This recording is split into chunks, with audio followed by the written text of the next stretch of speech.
Again. The same words. The same tone.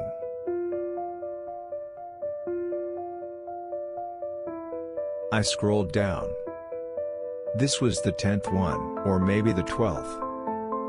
My inbox was lined with messages that all looked the same.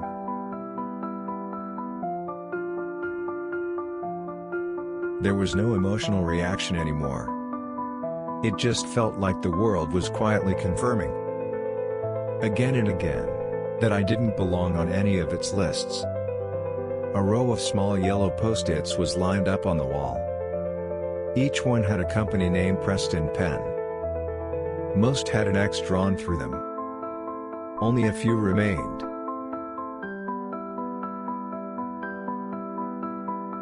I stared at the letters for a while. I hadn't applied because I wanted the job. It was just, maybe I'd run into her again.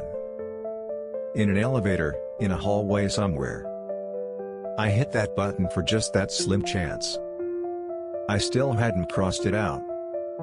I stood in front of the mirror. My shirt had long lost its crispness. The shoes had dulled since the rain last month, and the jacket fit strangely on my shoulders. As I adjusted my collar, I muttered, maybe interviews are just conversations through clothing. But the clothes I wore now couldn't speak to anyone. The interview waiting room wasn't silent. No one spoke loudly, but the whole space felt like it was humming. Someone opened a laptop, another was passionately explaining something on their phone. Soft laughter and LinkedIn alerts floated in the air like background music. I sat in the corner chair, hands resting on my knees. No one looked at me, and that wasn't strange at all. Hey, a Harvard guy made that. Facebook? It even suggests friends from years ago. If you don't have it, you're basically nobody these days. He got into Google. Updated his profile. The voices drifted past me. Someone chuckled, someone else shared a link. No one spoke to me. Their words weren't meant for me. I pulled out my phone. My fingers trembled slightly. I installed Facebook for the first time. Created an account. After fumbling through the unfamiliar steps, my name appeared on the screen.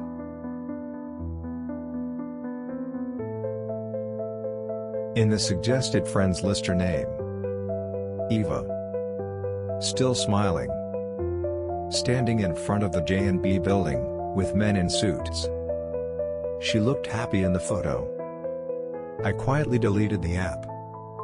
Slipped the phone back in my pocket. As if nothing had happened. But my fingertips were still trembling. The meeting room was too bright. My resume lay alone on the table.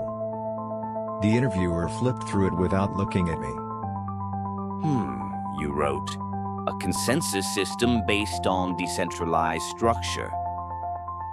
He looked up. What does that mean? I inhaled. It's a system that allows consensus even without trust. I looked at his face. All I got was a thin smile. We're a trust-based organization. Teamwork is our core value. Which meant, you don't belong here. The hallway was quiet. Other candidates were exchanging business cards, showing off their LinkedIn profiles, laughing.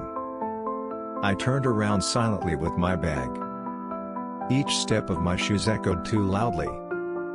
No one called after me. That was a relief. Those forgotten don't need farewells. New York Station. Concourse. I sat and watched people. Some on the phone, others booking and checking schedules. People living in another world. I walked to the payphone. Inserted a coin, dialed a number. Eva's number. I still remembered it. Beep. 3 rings. I couldn't say a word. I hung up and quietly walked away. The sun was setting when I stepped out. New York's streets were still loud. Cars honking, people rushing. Someone with their head buried in their headphone world. I slung my bag over my shoulder and walked slowly. No one stopped me. No one noticed me. They're all connected, I said to myself. But I wasn't even called by name. The motel room was damp. The fluorescent light buzzed. The AC wasn't on, but the air was cold. I took off my shoes, unbuttoned my shirt, stretched and looked in the mirror. The person standing there wasn't anyone's colleague, not anyone's candidate. Just a blotch that didn't belong anywhere. I opened my laptop. Dozens of files littered the desktop.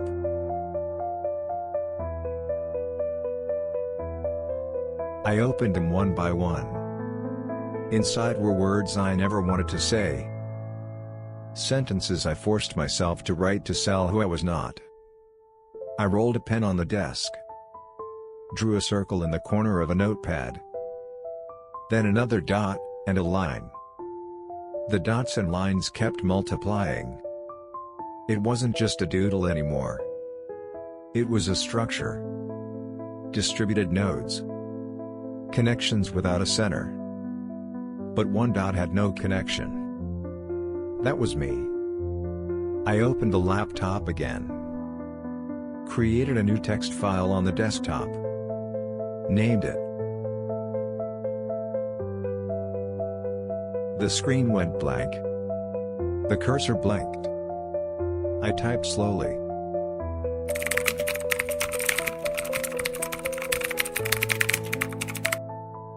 My fingers stopped.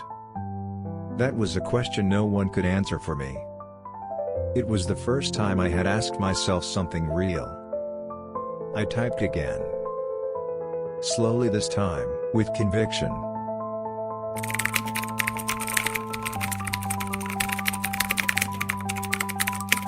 The cursor blinked at the end of the line.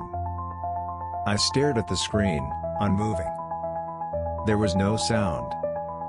The room was still. And something inside me, for the first time, began to move.